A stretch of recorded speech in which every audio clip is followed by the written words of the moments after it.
Welcome to today's webinar, Beyond Checking Boxes, Orchestrating Capture-Driven Strategies for Proposals That Win. My name is Chloe Norwood. I am the Field Marketing Specialist here at Visible Thread. I'm thrilled to welcome our speaker, Meryl Angela Cola, founder of Proposal Team and Director of Strategic Grants and Proposals at First Day Foundation. Before we begin, I'd like to note that the fourth installment of the Optimize series will be on February 29th from 9 o'clock in the morning to 4 o'clock in the afternoon Eastern Time. Optimize 24 AI will be all about revolutionizing proposal management. Our lineup of speakers are esteemed leaders and innovators in AI, offering their insights on how AI will reshape our industry. You will also get an exclusive look at Visible Thread's AI product roadmap. Click the free content box on your screen to register today. As for the webinar, there will be a Q&A session at the end. Feel free to submit your questions into the Q&A box. The slides and recording of this webinar will be available after it ends. And now I will hand it over to Meryl. All right, thanks so much, Chloe. Hey, everybody. Thank you for joining us today. We'll give folks just a few minutes to get settled. We are going to talk through how to orchestrate capture-driven proposals. I'm sure you guys have all been in situations where things did not feel like they were necessarily in harmony, maybe a little bit chaotic. I have definitely been in those situations before, and it's probably one of the most common and also stressful situations to encounter in GovCon, proposal management, capture, and all other situations really where proposals are involved. So we're going to talk through that today. Just to introduce myself, I am Meryl Angela Cola. As Chloe said, I am the Director of Strategic Grants and Proposals at First Day Foundation, and also the founder of Proposal Team Training. First Day Foundation is near and dear to my heart, and I want to just talk about them just for a minute here. Their mission is to make good greater. We provide support and resources and expertise to a wide variety of nonprofits that are making a really big difference in Texas, in the United States, and then beyond internationally. And just a few of them are here on the screen, but I would encourage you guys, especially if you're watching back on recording, to check out these folks and the good work that they're doing because it is really making a difference, and it's way more important than anything I will say today. Proposal Team, I'm not sure if you guys have heard of it before.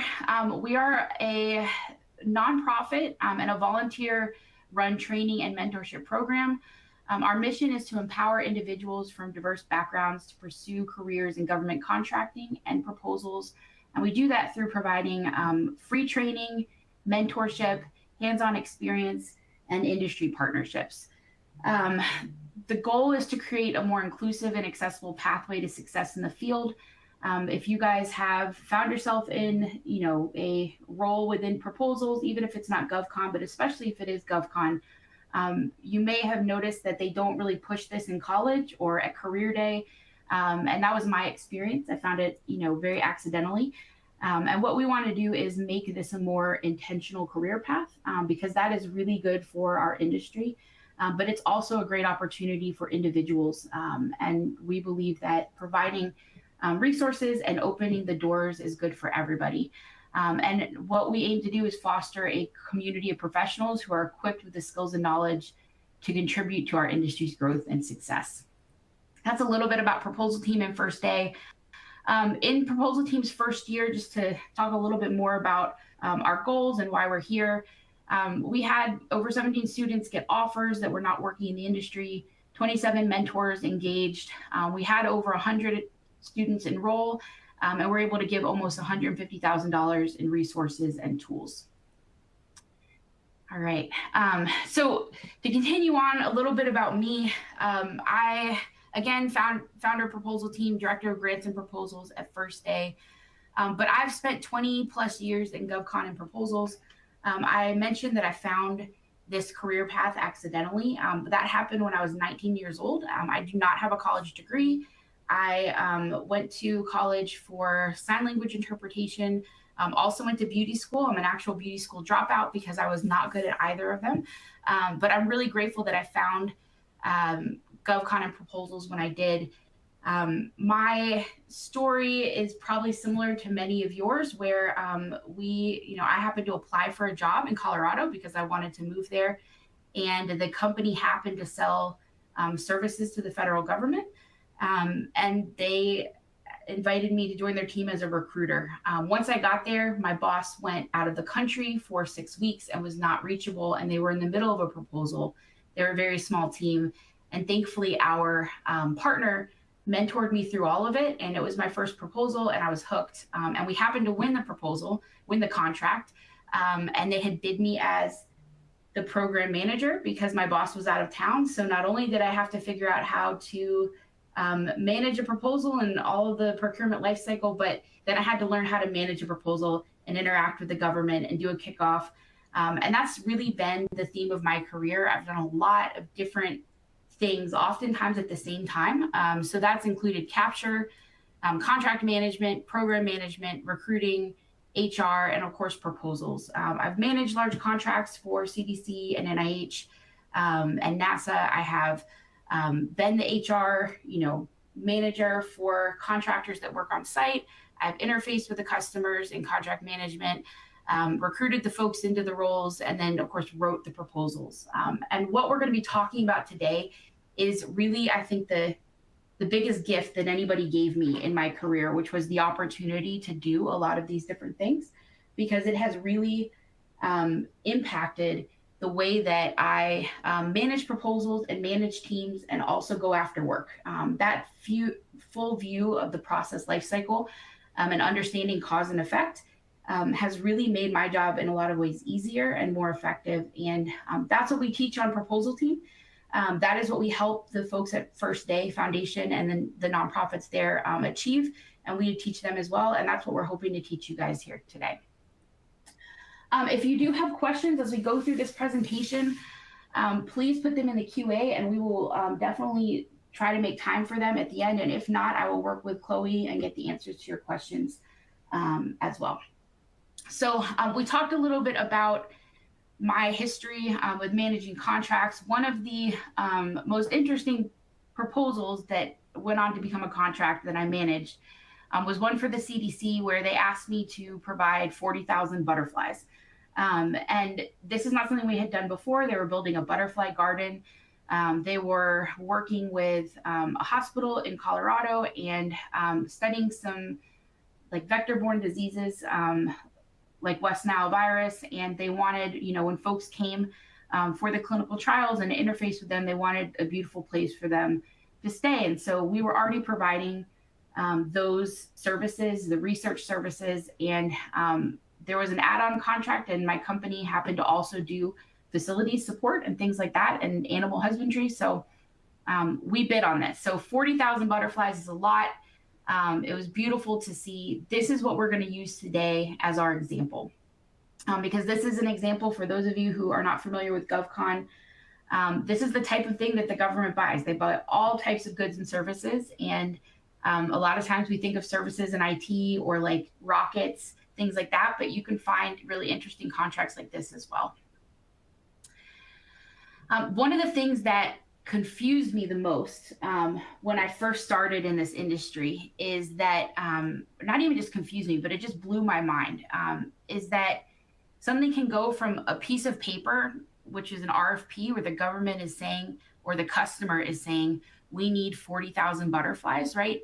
And then we respond to it as a company and provide an offer and say, we can provide these butterflies to you. Here's why you should buy them from us. And this is our approach. And oftentimes it's a piece of paper or, a digital piece of paper that we're submitting.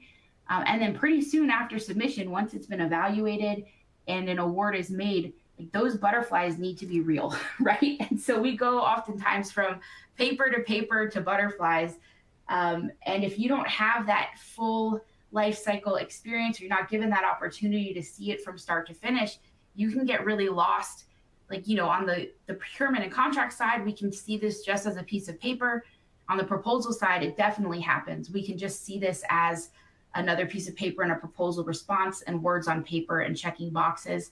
But those butterflies are real, and real people will experience them. And so my approach and proposal team method of proposal management is a little different, in which we want to empower everybody on the team to be able to see the butterflies, right, as the end goal. And to me, that makes a more believable proposal, and more believable proposals result in contract wins. And not only do they result in butterflies, they result in millions and millions of dollars, right? So no pressure. The stakes are pretty high. So it's very important that we do that. Now, I have a quick question I've seen in the chat. Are you guys able to see the slides?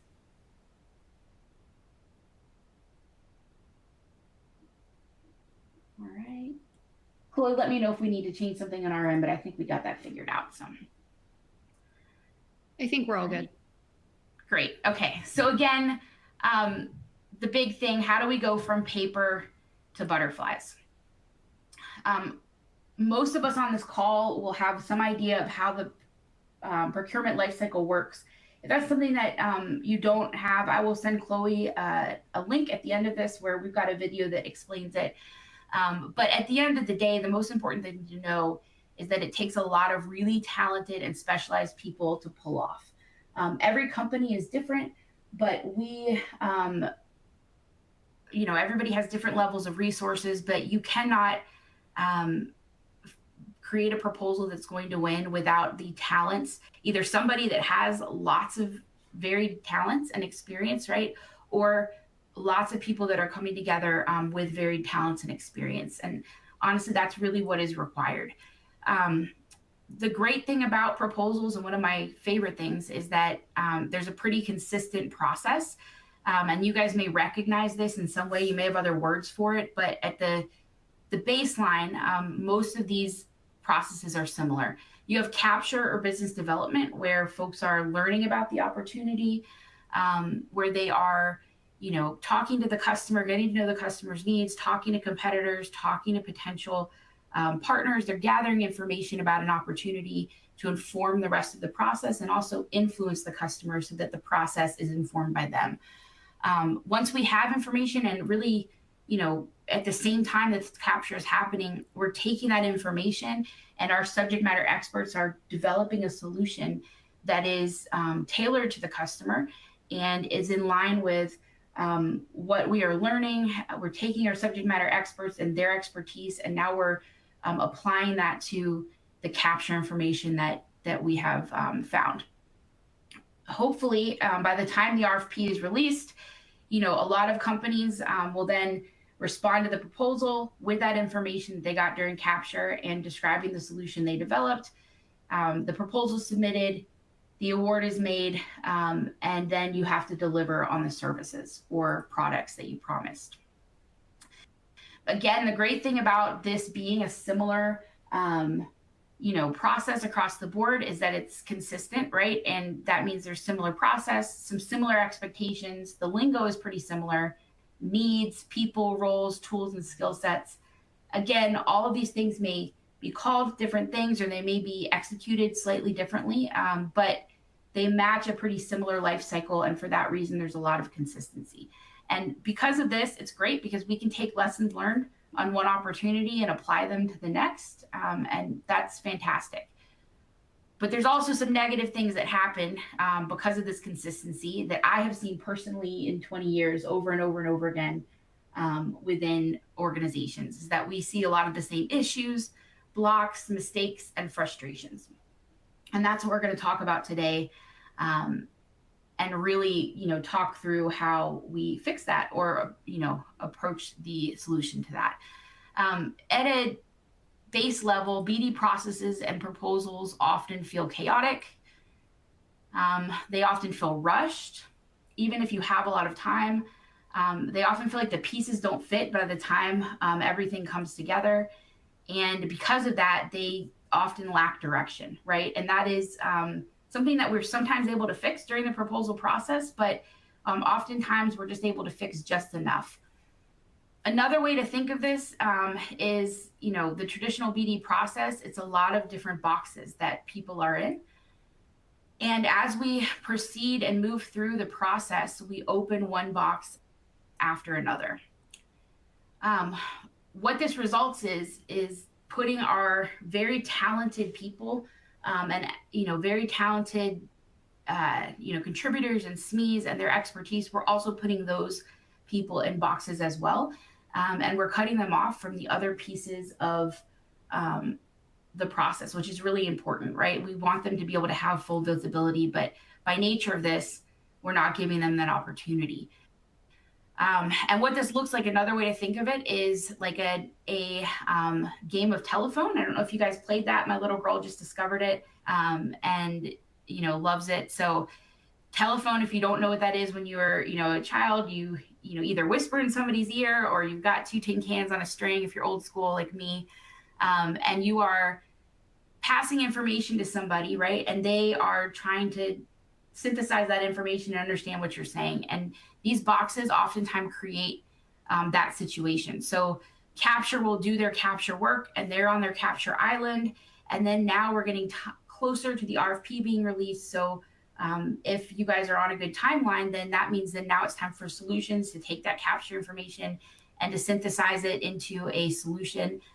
But unfortunately, if capture doesn't, they may have the information that the government wants 40,000 monarch butterflies, but they may not know how to communicate that, or there may be some details missing. And so your solutions architects, if they are, not understanding that, they're delivering a butterfly, but maybe they're partial to blue butterflies, or maybe they've got expertise in blue butterflies, or the blue butterflies are cheaper and they think the government wants just the cheapest, whatever reason. What happens is those wires get crossed and you have access to the information, but not all of it's being utilized to create your solution. And this further gets complicated by the time solution starts talking to the proposal team. And now we are, in a situation where the proposal team is now separated from the original discussions with the customer, right? And every time this information is passed on and we're moving from box to box, that information is going to get a little bit less correct and less valuable. And we've seen that happen over and over again, which is why by the time you get to the proposal phase and you bring capture and solutions back in, it really feels chaotic and like the pieces don't fit because you have two different pictures for the end puzzle, right? And you have to waste valuable proposal time when you have a deadline to try to put those pieces back together and figure out where the disconnect was. And really, there's not a ton of time for that. What we need to be doing during the proposal phase and before the proposal phase is refining that vision and what the customer wants and making sure we're able to communicate that in the proposal. And then the worst thing I always say is the only thing worse than losing is winning, because if you win something that you're not able to deliver on, and this becomes very much the case in a lot of situations, if delivery is not part of the process, you risk a bad review from the government, and that is, or if you're in the government industry or from your other customers, and that impacts your ability to win future work, right? And so that is not good for anybody. So it is advantageous for everybody to remove these boxes. And it's because they create silos. And in order to increase the impact of our processes, we have to really think beyond them and try to remove those silos.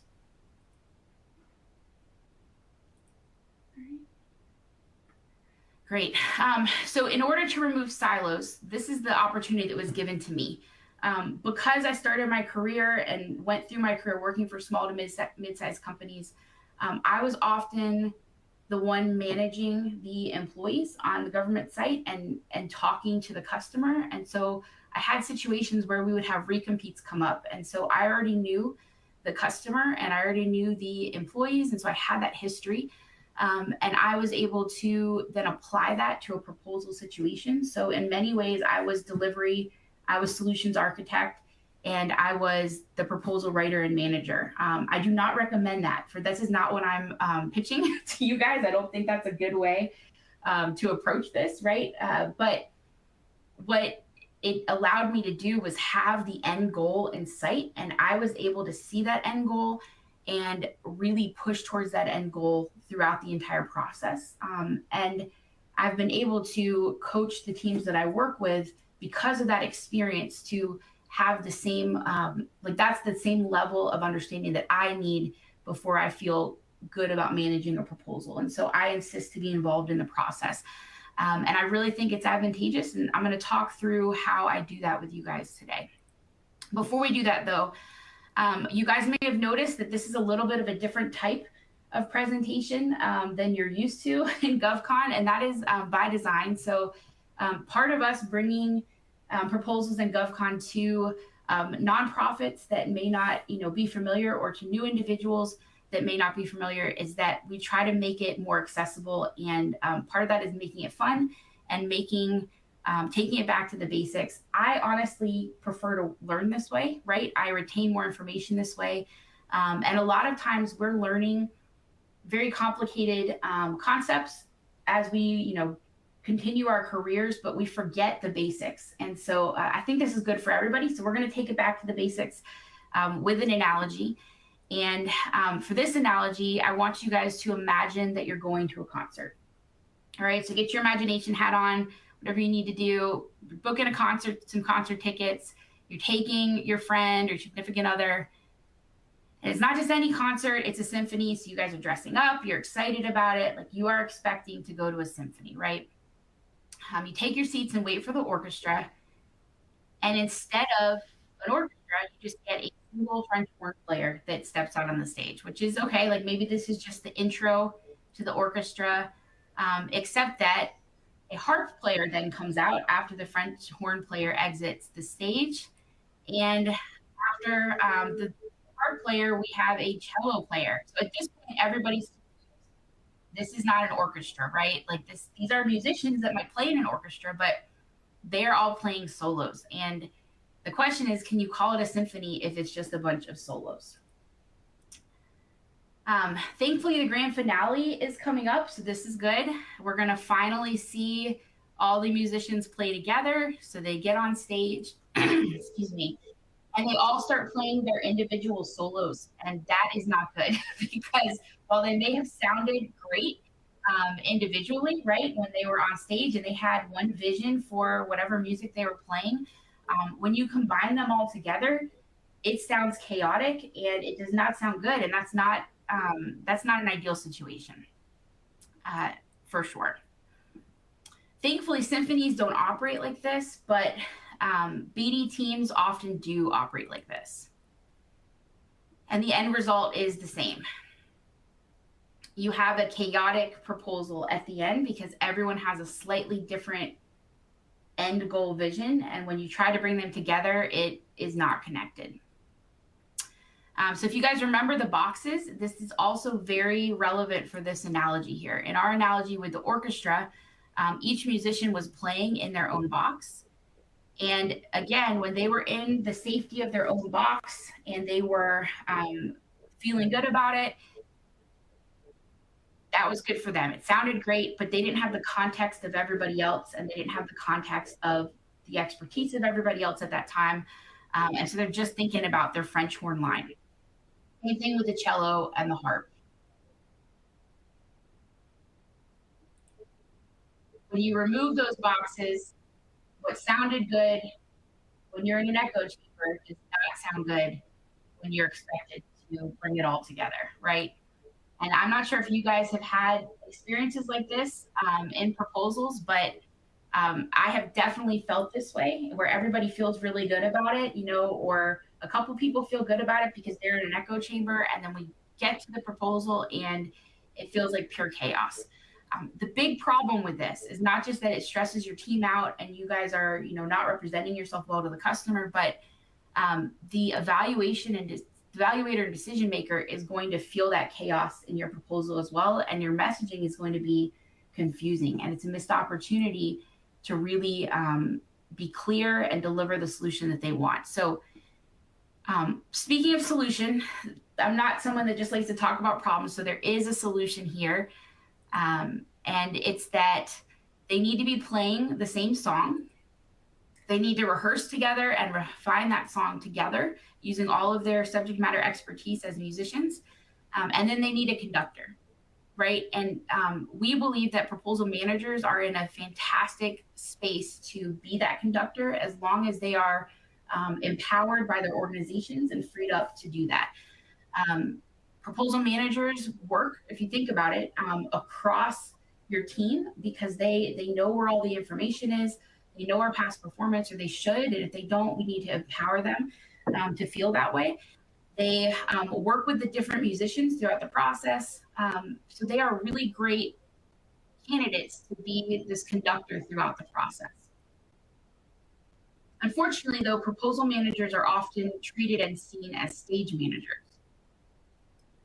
They're typically engaged shortly before the RFP drops. So your teams may do some pre-RFP work where they're trying to write to things, but it's really right before showtime.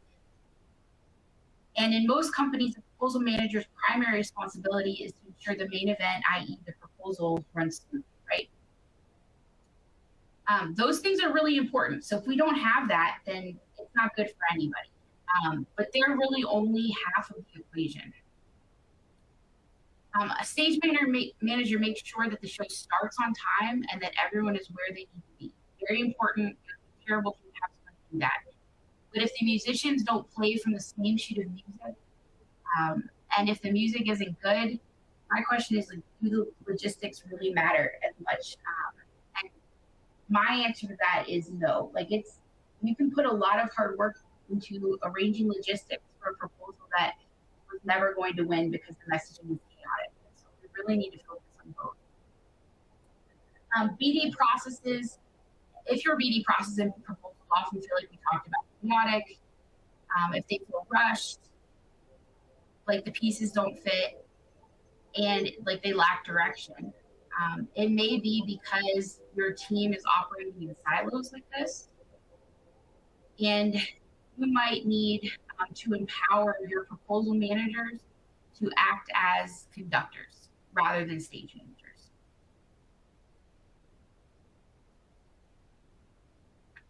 So we talked about the traditional BD life cycle, and for me, what I personally believe and what we teach in proposal team, right? What we teach our folks that are coming through, because we want them to start off with this understanding, is that proposals is not like the third step in the process as it's often seen. We really believe that the proposal is developed throughout the entire life cycle. And the proposal manager is the keeper of the vision. And so using our butterfly analogy here, oftentimes we think of the proposal life cycle, we judge how far we are along and what box we're in, right? And that's not the right way, in my opinion, to think about it. What we want to judge how far, the way that we judge how far we are in the capture and proposal process is the maturity of our solution and comparing it to the customer. And so utilizing all those resources, capture, solutions, and delivery to constantly be getting more information so that our solution is being matured through the process. And by the time the RFP drops, it's just a matter of making that solution come to life so that we send it off to the customer and they feel and experience that. And hopefully it results in an award and you deliver the contract and then you close it out and it starts all over again because you're going to do capture on the recompete. Right, so this is a different way to think about it, and it does require prioritizing things because you can't go after as many proposals and contracts when you do it this way, but it's going to be a quality over quantity approach, and honestly, that makes everybody happier, including your customers, including your staff, and I really feel you'll be happier with the end result. And this is because proposals are the music that gets made when solutions, capture, and delivery come together to bring the shared vision to life. And proposal conductors guide the musicians throughout the process to ensure that the end result is cohesive.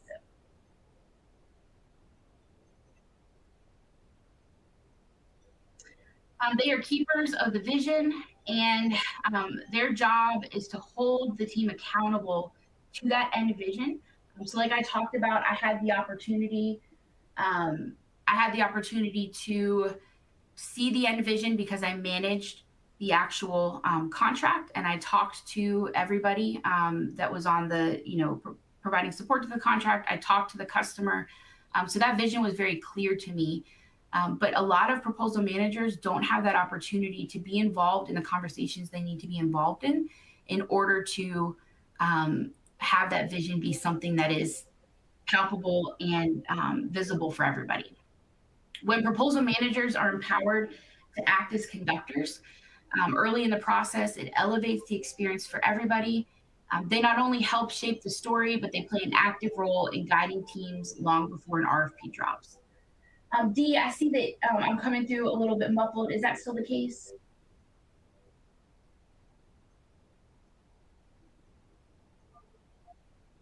All right, well, Chloe, let me know if I need to adjust something on my end.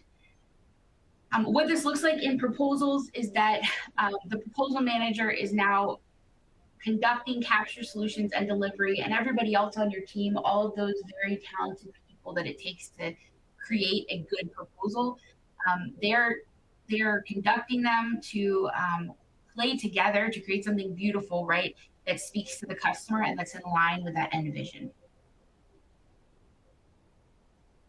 Great. And this is ultimately what it takes to win. And if you're not the owner of your company, then you may not be connected to the end result, but you're definitely connected to how happy your boss is. And so that is, something that is going to make your jobs easier, your boss is happier, and your job more secure. But it's also something that if you are the boss of the company you own this company, it's going to result in better revenue and stability for everybody all around. But we have to get there by thinking of this not as a part of the process here, not the third step in the process, but it's proposals being developed by everybody throughout the entire process. All right. Again, if you guys have any QA, let me know, and we can. If we're done with background sounds, so don't worry. We don't have any more background sounds. I wasn't aware that you guys could hear that because when we tried it at the beginning before this, the sound didn't come through. So sorry about that. What we're going to talk about now is how we actually get there. And this webinar is entitled, Capture-Driven Proposals, but really, proposal-driven capture is what we're aiming for here, because capture-driven proposals begin with proposal-driven capture. This is my personal cheat sheet that I've developed over the years, and I always carry with me. I've got it, taped to my monitor, and this is something that's important to me as a proposal director and manager, as well as when I was in capture. These are the questions that really need to be answered at a minimum in order for you to develop that shared vision and solution. And they need to be answered before the RFP is released in order to write a tailored proposal. And the answers to this become the foundation of your shared vision, and they should be included in gate reviews, because we talked about before, rather than judging where you are in the process based on what box you're in, you want to judge where you are based on the maturity of your solution. And your solution cannot be mature unless you have these answers to these questions. All right. Okay, so these questions, starting with who? Who is paying for it? Who's evaluating? Who is deciding? Who are the end users? Who is the competition, and who benefits?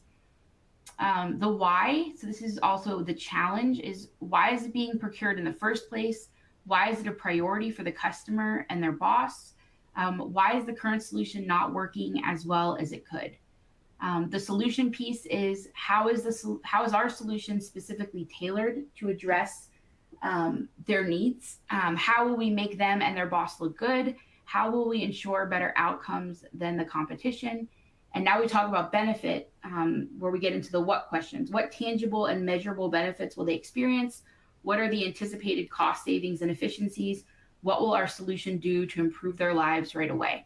These are not the only questions that you need to answer during the capture process, but starting with these questions will lead you to the people and questions that you need to ask to continue to refine your solution and your shared vision. And again, these will be available, as Chloe said, in the slides. And the way that we do that here, so as we're bringing this solution to maturity so that it can become a real butterfly upon delivery, we are asking these questions, and every answer is going to get us further along. So at first we just knew that they wanted some butterflies. Now we're starting to ask why it's a priority, what's not working. And we're beginning to fill in the butterfly here, and we're mapping out what the customer needs and what their requirements are and what some of their limitations are.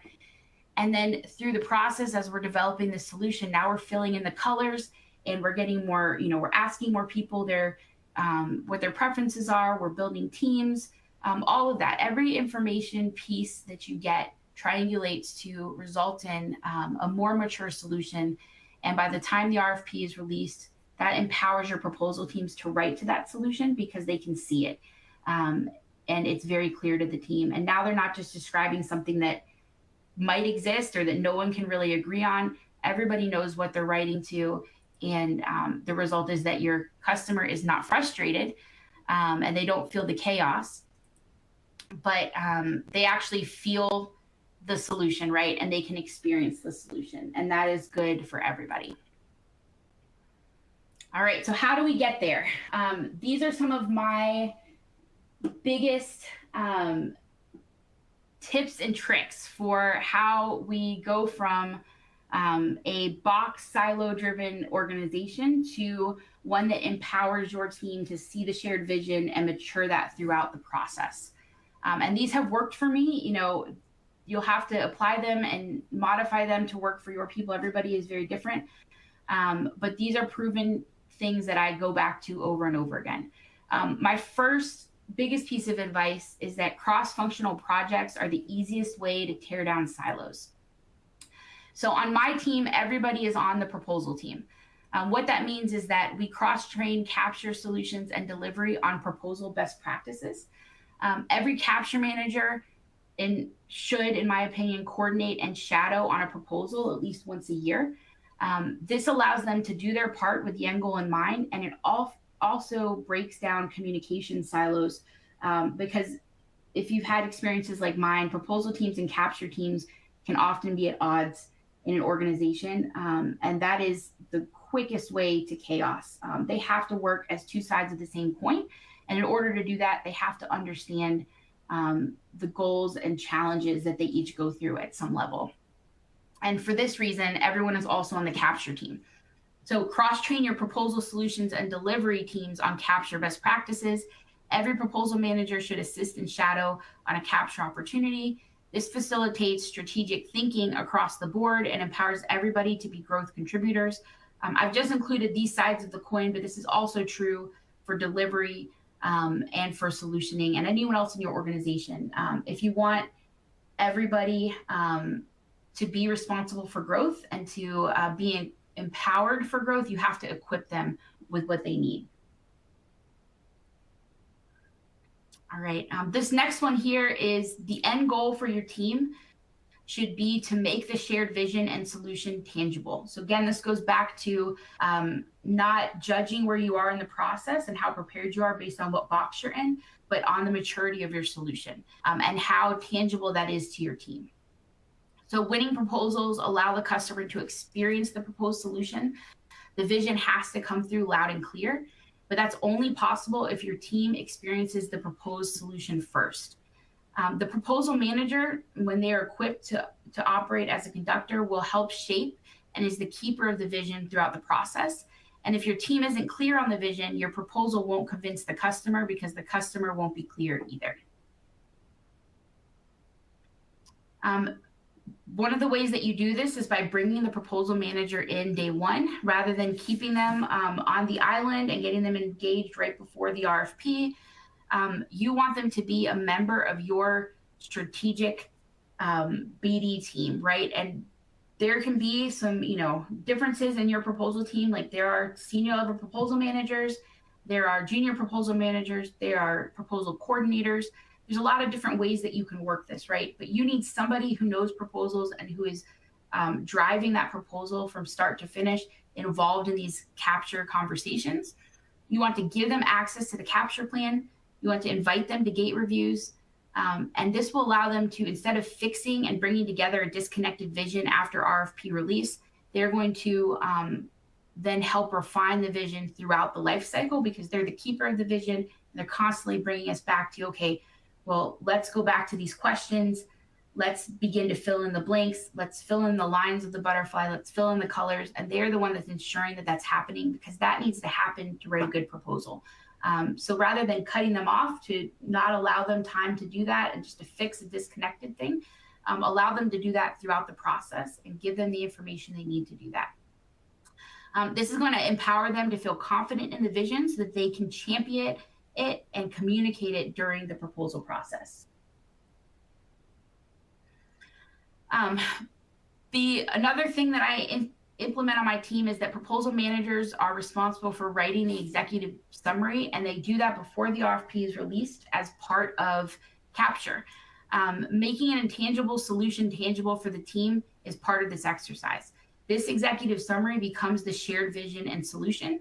And even if you don't have an RFP, writing a capture executive summary is going to give you a lot of the content that you're going to need to write to the RFP requirements if they do have executive summary requirements. But at a minimum, it will give your team a cheat sheet that really defines your solution, and it's a great way to make that solution tangible. This will include things like features and benefits, relevant metrics and past performance, proof points, your why us statement, your value proposition, and then also why not them. So what makes you different than the competition? And if you know who your competitors are, what are you ghosting, and what are you trying to work within the rest of the sections of the proposal to make sure everybody's in line with this shared vision and goal. Not only is it great for writing and for guiding your writers, but when your team is reviewing, this is something you give to them as a tool during the review to make sure that they are evaluating whether or not these themes are coming through in all of the other sections. Okay, and this is our final slide, and it is the most important. So we talk a lot about how proposal managers can assist in this process, how we want to cross-train them, how we want to cross-train our teams, and that is shifting the way that we do business, right? In today's traditional BD lifecycle, this approach is not possible the way that many companies operate because there is not enough time for this. And one of the things that takes up a ton of time is fixing the chaos that's been created because of the boxes.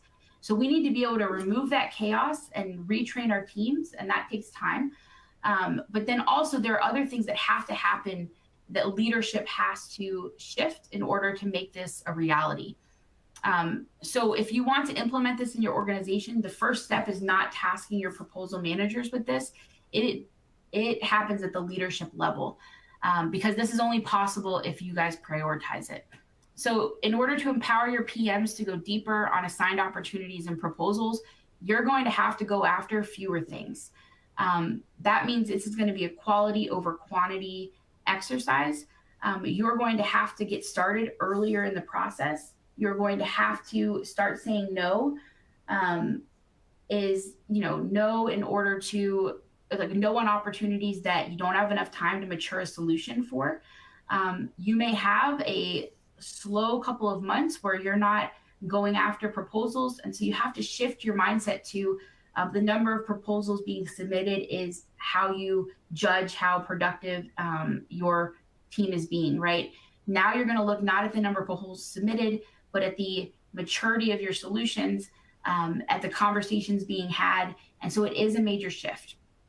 You have to minimize busy work in order to allow those key members of your proposal team to really function as strategic proposal capture analysts, right? They're the ones that are going to bridge the gap. And so if you're throwing a lot of busy work at them, we're going to have to shift there.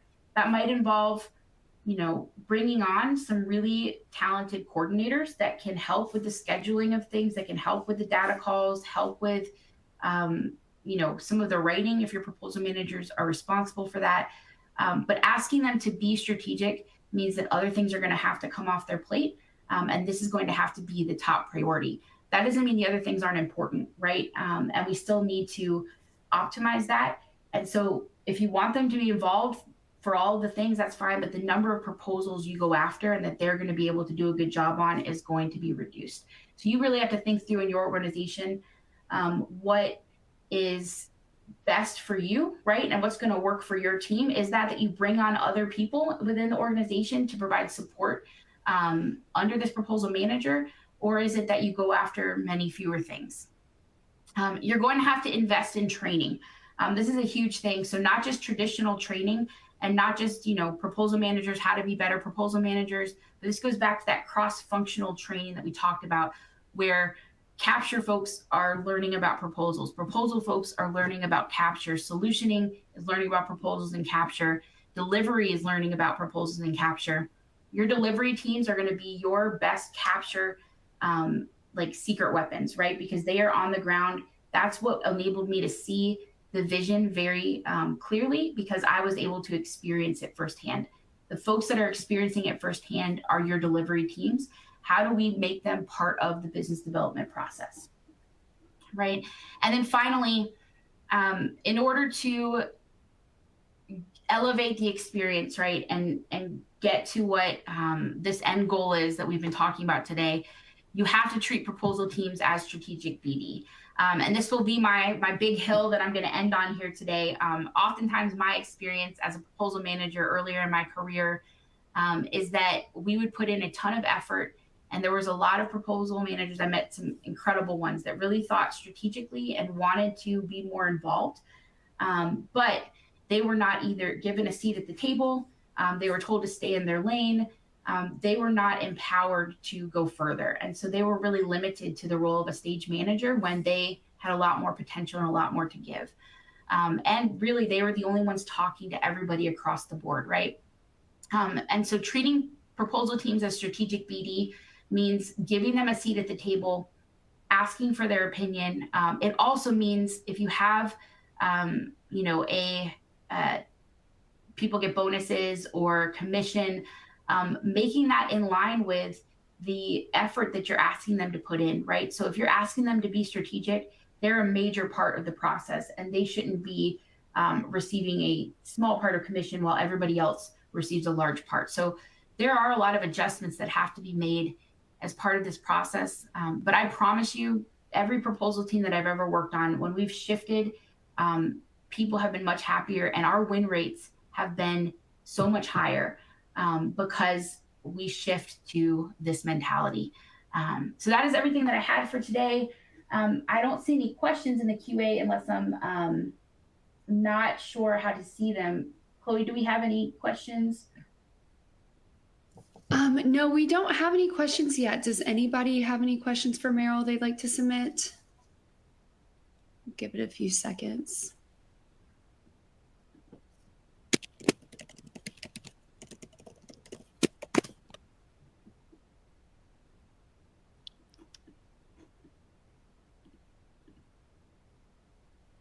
Okay, here we go. We have one from Savannah.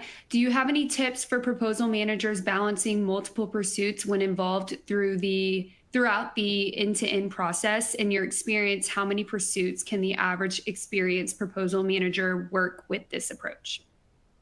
Yeah, that's a great question. So I have very clear opinions on this topic. So on my team at First Day, we have proposal managers and proposal coordinators on our team.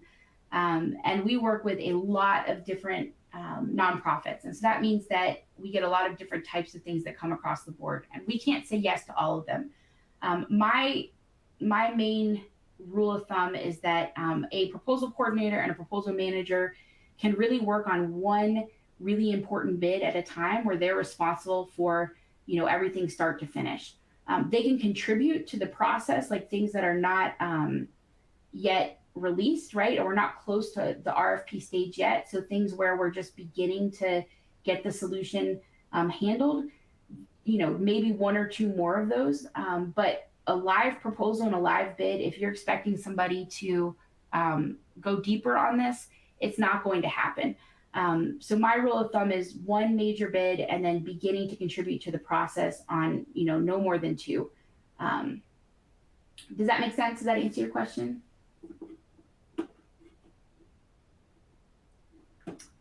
All right, let's see here. Oh, wow, there's lots of questions. Okay. How do you encourage BD capture to stay engaged through and to the proposal process? This is another great question. So that list of questions that I showed you guys on my screen that we'll provide after this presentation, that is my best tool as a proposal manager to engage the BD and capture team through the process. So when we're meeting weekly, if we've got a weekly tag up, and as a proposal manager, even if we're not close to RFP release, I like to have a quick weekly tag up to keep everybody focused. We're going to go through that list of questions and we're going to put them on the screen because that creates a level of accountability and communication. And we're going to be talking through those questions every single week. And we want to see those questions being answered more and more every week. And that is one way that, we're able to push that through and make that solution conceptualized, right, and more mature. All right. Next question. How do we incentivize behavior? Great question there. So the biggest thing is to treat them as a valued member of your strategic BD team. And so when they're thanked, when you win the opportunity, the first thing is thank them right alongside the capture and BD teams, right? And then also whatever incentives you have built in for the rest of your team on the proposal side should also apply there. I've worked on many teams where the commission structure is publicized and it is clear by the percentages that are given to the capture team versus the proposal team what role they expect the proposal managers to play. And so if you're giving your capture team like a 4% commission and you're only giving your proposal manager a 1% commission, that message is very clear and you're not going to be able to get past that, right? Like if you're asking them to perform at a higher level, you need to lump them in with the rest of the strategic thinkers. What is your strategy for getting this buy-in from your team? To have an integrated approach versus silos? Great question, Linda. I think the first thing is to invest in training, right? So I think the first step would be to talk to your bosses about you wanting to take some capture training or thinking that it would be helpful for your capture folks to take some proposal training, maybe even if it's not in the budget, for your company to send them to that, you give them some proposal training. Because that in itself is going to break down silos automatically because information and perspective always does that. And then my next tip is to ask to just manage one proposal in this way so that you can show them, because it's much easier to show somebody the value of a process change rather than to, talk to them about it and get their buy-in. All right. You do a high volume of proposals, about 900 with a team of 8. Oh, wow. How can we engage in BD or capture since it's hard to engage with high volume? Yeah, to be totally honest, that is a ton of proposals, right? And so I don't know if your team will have time to engage at this level. And I understand that give and take because sometimes you don't have control over the process, right? And other people are making decisions about what you go after. If you can have conversations with the folks that are making the decisions at the 900 proposal level, that's where I would start, right? And getting them to dial that back if that's possible. If they are not willing to do that or not able to do that, then your team's going to just have to keep operating at that level because they're not being empowered and given space to do that. I will also say that it might be good to look for other employment opportunities because that's not that's not always a realistic way to continue on, right? And there are other companies that do a much smaller level. So if it's really stressful for you, and I would talk to your bosses, those people that are making a decision, and I believe that they should care, and if they can, they will, and they'll adjust. And if they can't, that's okay. It's okay to find something else, and somewhere else where you can make that happen. D, you can connect with me on LinkedIn. So I'm super active on LinkedIn. I post a lot of proposal memes, so as long as you like those. But we do a lot of training as well, and you can connect with me through Proposal Team. We have a LinkedIn site, proposalteam.org. And yeah, but LinkedIn is a great way to connect. All right, that is all the questions, I believe. Any other questions? Anything that I missed? I did see a few in the attendee chat. So if I miss anybody's, I apologize. I do see a question right here. How do you deal with leadership who can't say no to opportunities and end up with overwhelmed proposal teams? Yeah. So that is very similar to, I think, the answer that I gave earlier, is that sometimes a big part of our mental health in proposals and on our teams in general, is that we can only control what we can control.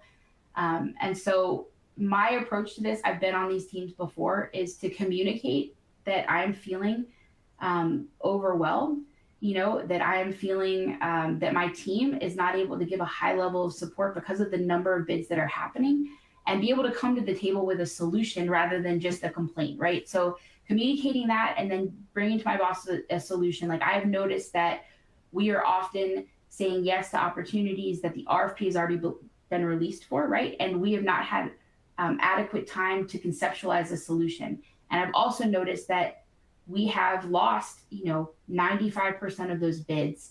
So what can we do, right, to be able to make sure we're going after the things that we are going to win, and we can improve this all around. That's something that is really tough for a boss to say no to. If I had an employee that came to me about that, like, they're forward thinking, they want, to affect the bottom line, like, that's amazing. If your boss doesn't listen to that, right? Or if they're not able, like, if they have a boss that's not allowing them to put up boundaries either, you can only control so much. So you adjust what you need to adjust. It may not be possible to provide this level of support, but it's also okay to look for other opportunities, because there are some amazing teams out there. And it may just not be for you, right? And the best teams that I ever worked on, some of them were very high volume, and I learned a lot. But once I got past that phase in my career, it's not sustainable forever to work in a high volume environment. You can let other people work in that environment and gain skills and experience, and you can move on to a different environment. Where can we find additional training sessions that you offer, for example, new to proposal writing, any free tools? Yeah. So we do a free proposal team cohort twice a year. We have one happening right now. It just started 2 weeks ago. But we have a waiting list, and our next one starts in July. And so we will send out invitations to enroll. We have about 50 students at a time that enroll. We are also getting ready to offer some paid training and a paid training portal, either self-paced or participating in a cohort that will go to provide more free training to folks as well. So those are some of the opportunities. All right, and we have a lot of proposal team students on the call right now. So thank you guys so much. I did want to end with that. You guys are awesome, and I'm really proud of you. Way to go. And if you guys want to take a look at our proposal team LinkedIn this week, we have a logo competition that is happening. So our teams are competing and learning how to utilize LinkedIn for networking. So take a look this week and vote for your favorite logo. All right, thank you so much, everybody. I appreciate it. Okay. Thank you, Meryl, for sharing your expertise with us today. And thank you, everybody, for joining us today. Both these slides and recording of this webinar will be available soon. I'd really appreciate it if each and every one of you filled out the survey on the right-hand part of your screen. We would love to get your feedback. And thanks, everybody. I hope that y'all's have a great rest of y'all's day. Thanks, Chloe. Thanks, guys.